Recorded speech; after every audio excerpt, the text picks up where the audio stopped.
ჰემოგლობინზე რომ ისაუბროთ. აი რა ვისაუბროთ? რა ვიცი აბა? ისთვის არის საჭირო რამდენი უნდა გქონდეს, უნდა ბევრი, აი, ბევრი. რა არის ჰემოგლობინი? ჰემოგლობინი რთულინა ერთი, რომელშიც შედის სილაც, შედის რკინაც და ქვეყანა კიდე კომპონენტები და აი გლიკოზირებული ჰემოგლობინის ანალიზი რო კეთდება, ხო?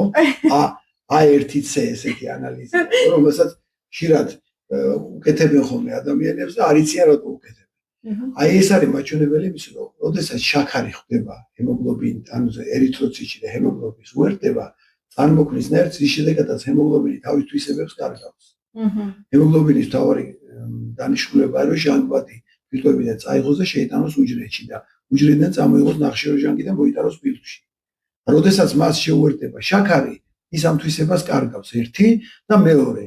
როდესაც კაპილარია, ბევრი ვიდეოში მაგალითად რომ არის ზომაში 2.4 მიკრონი და ჩვენი ერითროციტი 7 ჯერ დიდია ზომაში, 3 მიკრონია.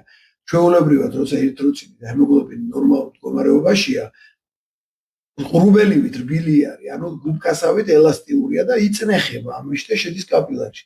როგორც კი შაქარი შეუერთდება ჰემოგლობინს, ხდება მყიფე, პლასმასივი და ვეღარ ეტევა კაპილარში და უმეტეს შემთხვევაში იწვევს კაპილარების თრომბოზს, თრომბით კი არა. დაზიანებული ერითროციტი თრომბავს. და ამიტომ აი ბევრჯერ არის ფარმაცევტული ფირმების და ჯანმოს მიერ შეთითხნილი მაჩვენებლები, რომ ვითომ ნორმა არის 5.9-მდე, ნორმა გლიკოზირებული ჰემოგლობინის არის 0. თუმცა 0 არავის არ ექნება, მაგრამ ნუ 0-დან 2-მდე მაქსიმუმ.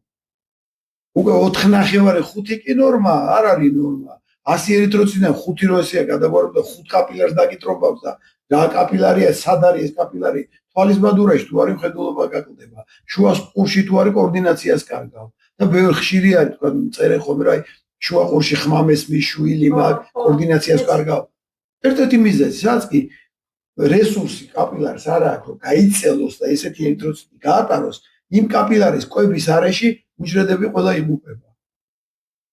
და ამიტომ თქვა აი ფეხები მიბუჯდება რაღაც წიწკნის რაღაც ჩხლეტები მაქვს, ეს ნიშნავს რომ პატარა კაპილარებში პრობლემაა.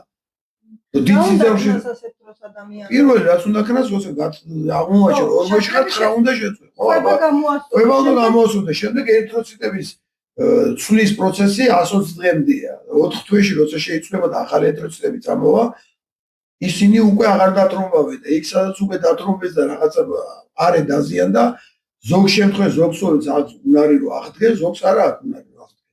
განსაკუთრებით ნერვული ქსოვილი ძალიან ნელა აღდგება.